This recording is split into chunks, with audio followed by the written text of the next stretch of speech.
I always think that life is just full of surprises, and sometimes some of them are extraordinarily good and some of them are extraordinarily bad. And one of our family members, named Howard, unfortunately had a shoulder problem. Within 18 months, he was like Stephen Hawking, pretty much. He was in a chariot. It was motor controlled, and he could move his arms and his head, and he could talk. But gradually he was losing control of his arms and fingers, and he was losing the ability to talk without great effort. So the NHS provided him with a box. It looked like it had been made for a submarine about 1950. You hit the keys, it said a word. There was no memory. It was hot. You had to plug it into the wall. There was no battery. It was heavy. It hurt his legs. And I just knew we could do better than this. So the obvious thing, I bought an iPad. I bought an articulated arm. And for free, I got a speech synthesizer, downloaded it. And then I purchased a more sophisticated one. And I put it onto his wheelchair so that he could watch TV, listen to the radio, surf the net, do his email, do Facebook.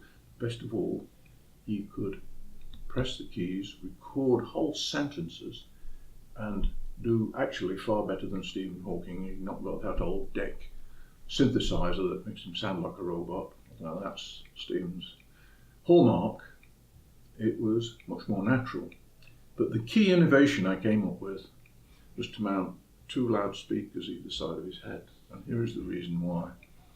If you hold an iPad and you tap the keys and it speaks, everybody looks at the iPad. When I have a conversation with you, I need eye contact. I need to see your face. He was craving for people to look at him and not look at the iPad. Once the voice came out of his head, people looked at him and not the iPad. And so we put him in this situation. And when I was engineering around him, I actually engineered him, all of this with him in the chair. I was clamping things on and we were talking and we were having a little bit of fun. And I related to him a story from 15 years before when I had helped a gentleman in a wheelchair when we had to put a full-size PC underneath his seat with a couple of car batteries. That's how far back. He had a GPS unit which involved rather a large antenna sticking up at the back. And I came across something that I find hard to believe. That people in wheelchairs suffer a huge amount of abuse when they're out in public on their own. I could not believe it. And he made a request for a red button.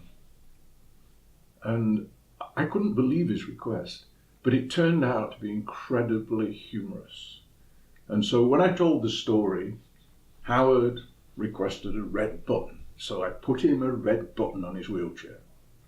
And when confronted with somebody who was pretty awful, all he had to do was hit the red button and his synthesizer just said, "Fuck you."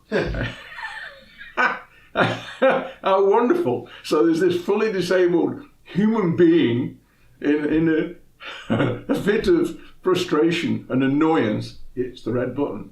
I sometimes wonder if I need a red button. Anyway, we progressed this from being very agile-handed to the point where he was losing control, and I was in the middle of engineering a muscle twitch from actually his hands, but it was going to progress to his face like Stephen. And unfortunately he died.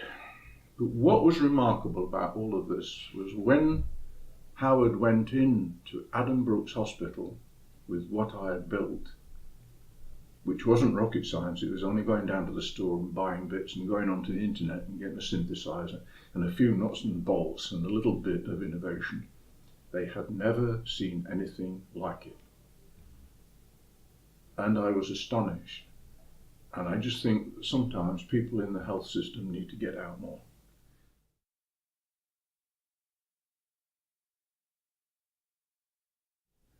I think overriding sadness, terrific pity for the man, but a great admiration for a human being in such a terrible state who got such great courage. He made me feel quite humble. It was an honour to help the man. It was really a privilege.